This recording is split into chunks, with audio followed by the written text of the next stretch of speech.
जम्मू कश्मीर के general secretary जनाब अजय गुप्ता जी से, वो और हमारे प्रेसिडेंट प्राइवेट स्कूल एसोसिएशन जनाब सतपाल जी से एक पुष्प देके सर का स्वागत करें, फॉर्मल देंगे जनाब HR कपूर सर का।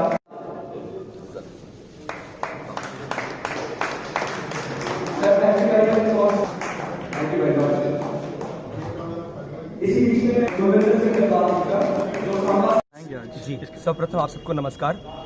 जैसे कि आज का जो कार्यक्रम है, ये private school association Jammu Kashmir के जितने भी रिप्रेजेंटेटिव डिस्ट्रिक्ट कठुआ से हैं, वो सारे यहाँ पर एकत्रित हुए हैं। वो चाहे बनी से हैं, चाहे बसोली से हैं, या फिर बिलावर से हैं, और कठुआ की सारी बॉडी है, हीरानगर से हैं, सांबा से भी हैं, बिल्कुल जी। तो सारे के सारे डिस्ट्रिक्ट कठुआ के जो जितने भी रिप्रेजेंटेटिव हैं, यहाँ स्कूल्स के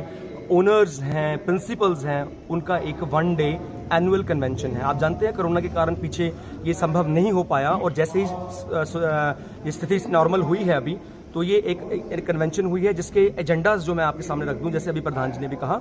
कुछ ऐसे मुद्दे हैं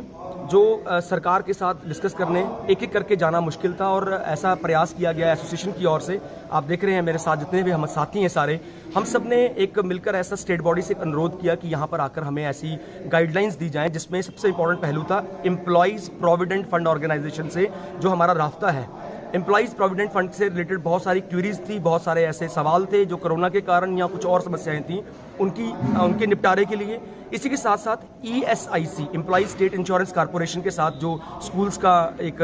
कोलैबोरेशन है, उससे रिलेटेड कुछ बातें थी। और आने वाला सेशन जो है, इस बार आप जानते हैं फाइनेंशियली भी स्कूल्स को इस बार बहुत सारी प्रॉब्लम्स आई हैं, जहां पेरेंट्स को भी प्रॉब्लम्स आई हैं। तो ये मिला जुला एक सेटबैक था, जिससे किस तरह उभरना है और आने वाला सेशन किस तरह से अच्छे से हम चला पाएं, एक अच्छी शिक्षा जो कि NEP जो नेशनल एजुकेशन पॉलिसी 2020 है, उसको भी आधार बनाकर कैसे हम इन चीज़ों को निपटना है। तो एक यूनानिमसली आज यहाँ बैठकर चर्चाएं हो रही हैं। आप जी देख रहे हैं कि ये जो J&K प्राइवेट स्कूल एसोसिएशन के हमारे प्रेसिडेंट हैं जनाब कमल गुप्ता जी, वाइस प्रेसिडेंट जनाब रमेश्वर मैंगी जी, इन्हीं के साथ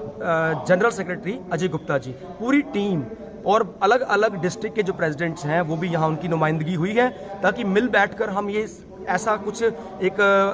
समाधान निकाल सके इन सब समस्याओं का, जिससे हम आने वाला सेशन जो है वो बच्चों को एक अच्छी एजुकेशन की ओर हम फोकस करें। बीच का ये गैप रहा ये जो कोरोना के कारण, उसमें बच्चों को भी कुछ समस्याएं आई, कुछ हमारा स्टेट का कुछ नेटवर्क के इश्यूज रहे, वो उन सब चीज़ों को समाप्त करते हुए हम उम्मीद करते हैं कि आने वाला सेशन जो है वो सबके लिए अच्छा हो। पेरेंट्स भी उसमें अच्छे से पार्टिसिपेट करें, बच्चे भी स्कूल आना अब शुरू कर दें, ये हमारा अनुरोध है। और सब मिलकर ये समस्या भी कुछ जो निर्णय होंगे अभी थोड़ी देर में, तो वो भी आप तक पहुंचा दिए जाएंगे। धन्यवाद। पहले तो मैं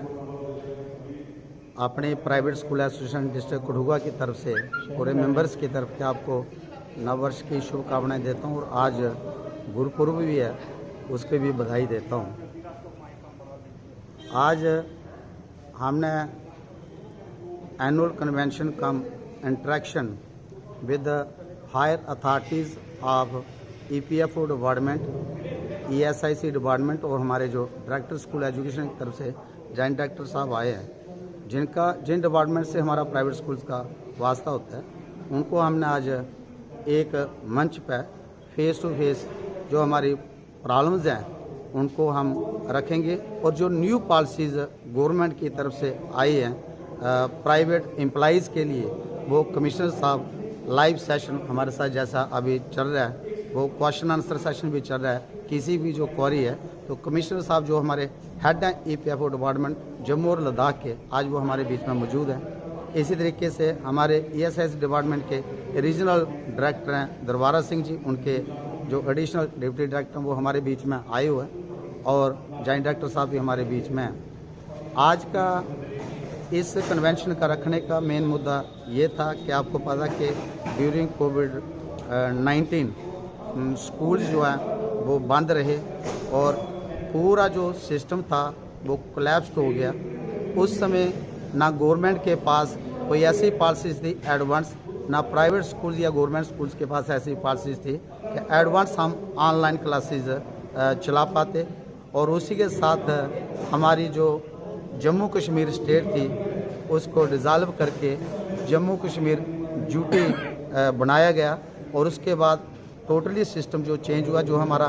ईपीएफओ स्टेट डिपार्टमेंट हैंडल करता था वो सीधा डायरेक्टली सेंट्रल डिपार्टमेंट के अंडर गया। तो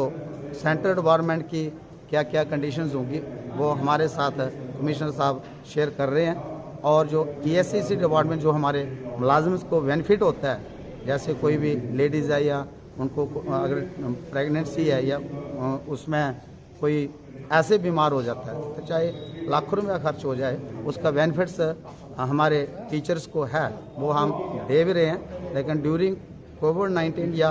अभी जो स्कीम आई है आत्मनिर्भर भारत रोजगार योजना, उसका भी आज यहाँ पर उद्घाटन किया गया कमिश्नर साहब की तरफ से। उसमें यह है कि अगर हमारे किसी मुलाजिम ने कोविड-19 के चलते अगर कहीं किसी की जॉब छूट गई है तो वो दोबारा री एम्प्लाई हो सकता है। अगर उसका ईपीएफओ से नाम कट गया तो उसका नाम दोबारा कंटिन्यू हो सकता है। जो फैसिलिटीज़ वो पहले ले रहा था वो फैसिलिटीज़ उसको अवेलेबल रहेंगी। इसी तरीके से अगर हम दो मुलाजिमत को और टीचर्स को अपने पास रखते हैं या किसी भी क्लरिकल डिपार्टमेंट में या 4th क्लास में या ड्राइवर्स हम रखते हैं दो, तो उनका जो ईपीएफओ का खर्चा है, चाहे वो पहले स्कूल की तरफ से डलता था या गवर्नमेंट की तरफ से जो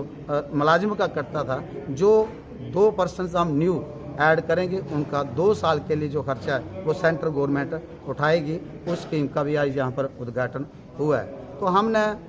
डिस्ट्रिक्ट प्रेसिडेंट होने के नाते जब मैंने जोन के बीच में मीटिंग्स की थी, उनकी जो मेन प्रॉब्लम्स आई थी ईपीएफ और ईएसएस की, मैंने हाई अथॉरिटी कमिश्नर साहब से दोनों से डिस्कस की और उनसे मैंने अनुरोध किया था कि अगर हो सके तो मैं डिस्ट्रिक्ट कन्वेंशन के बीच में आपको बुलाना चाहता हूँ। मेरी आपसे क्या बात हुई वो मेरे और आपके बीच है, लेकिन अगर आप जनरल बॉडी के बीच में आके उनको समझा दें तो ताकि हमारे हर स्कूल को इस फैसिलिटी का पता चले और वो इसको इम्प्लीमेंट करे। इसलिए आज हमने ये सेशन यहाँ पर चलाया जो अभी